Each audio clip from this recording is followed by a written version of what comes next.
So yun no, what's up mga pre? May delivery tayo ngayon no, GrabMart kaso hindi siya makasagot.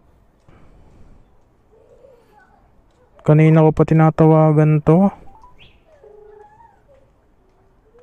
4:59, 5:15 na. 15 minutes na tayo nag-aantay dito pero wala pa rin. Ayan, hindi siya makasagot.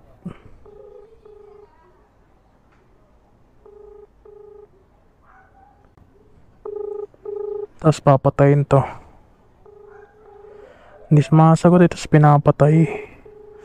Pero naka ano siya. Oh. Naka GrabPay. Tapos 3,000. Wita bahala.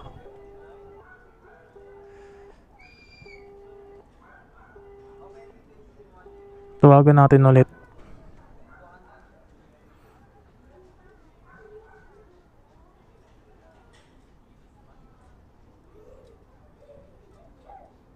Ayan o. 4:59 tayo dumating dito, tapos ay 4:59 tayo. Tawagan natin ulit si customer.